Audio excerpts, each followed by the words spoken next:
ची भाजी होती छान हिरवी मस्त, कोथिंबीर होती आणि मेथीची भाजी पण होती छान हिरवी हिरवी. मग आता करायचं काय चालू होतं तर तुरीच्या शेंगा पण आणल्या होत्या. मग आता सीझनच चालू आहे तुरीच्या दाण्यांचं. म्हटलं चला छान तुरीच्या शेंगांची भाजी करूया. मग तुरीचे दाणे घेतले आज. म्हटलं हेच भाजी मी छान मग वाटून घेतली. याच्यामध्ये सर्वच वाटून घेतलेलं आहे. त्यामध्ये कांदा कापून घेतला, टोमॅटो साहेबांनी दिला, टोमॅटो कांदा कापून घेतला, कढईमध्ये कांदा टाकून घेतला, छान परतून घेतला कांदा छान लाल वसल परतून घ्यायचा. त्याच्यानंतरच मग टोमॅटो टाकायचे. तेलामध्ये टोमॅटो लवकर मॅश होऊन जातात.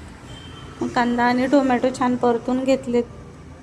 त्याच्यानंतर मग आपल्याला वाटलेलं दाण्याचं सगळं होतं. याच्यामध्ये हिरवी मिरची, कोथिंबीर, आलं, लसूण, मीठ आणि सर्व जिरं वाटून घेतलेलं होतं. तुमच्याकडे कशी बनवतात? आमच्याकडे या पद्धतीने बनतात. याला दाण्याचं घुटं किंवा आमटीसुद्धा म्हणतात. आम्ही तुरीच्या दाण्याची वाटलेली भाजीच बोलतो. तर आपल्याकडे जे म्हणतात ते, पण अशा पद्धतीने छान लागते आणि टेस्टी लागते. त्याच्यानंतर मी हे सगळं मिश्रण टाकून घेतलं. त्याच्यामध्ये हळद, मीठ वगैरे पण टाकून घेतली होती आणि याला छान आता उकळी काढायची होती. नंतर म्हटलं चला भाजी शिजेपर्यंत आपण पीठ मळून घेऊया, कारण भाजीसोबत चपात्या तर लागतातच ना. पीठ मळून घेतलं. त्याच्यानंतर मग पीठ वगैरे मळणं झालं. म्हटलं चला आता भाजी पण शिजलेली आहे. एक वेळा भाजीला फिरवून घेतलं. भाजी छान शिजली होती. बघा तुम्ही रंग बघू शकता किती छान आलेला आहे. नंतर गावाकडची आलेली छान मस्त कोथिंबीर कापून टाकली. खूप छान सुवास येत होता. तर चला आता भाजी झालेली आहे, पोळ्या करून घेऊ. कढई उतरून ठेवली साईडला आणि लगेच तवा ठेवला.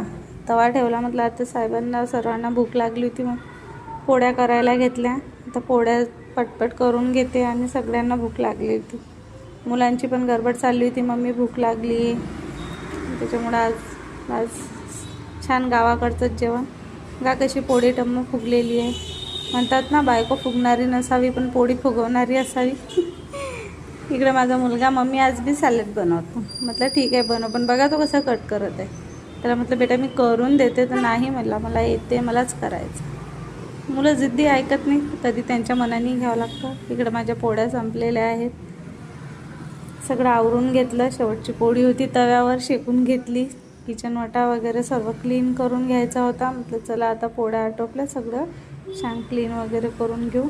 सगळं मग आवरून घेतलं. किचन वाटा वगैरे पुसून स्वच्छ करून. इकडे माझ्या मुलांनी मला सॅलेड वगैरे कापून दिलं होतं, ते पण रेडी होतं. भाजी पोळी तयार होती. चला आता जेवायला बसतो आम्ही मंडळी. तुम्ही पण या जेवायला. छान गावाकडची मस्त भाजी आहे दाण्याची. छान मूवी एन्जॉय करत आम्ही अशीच फॅमिली रोज सोबत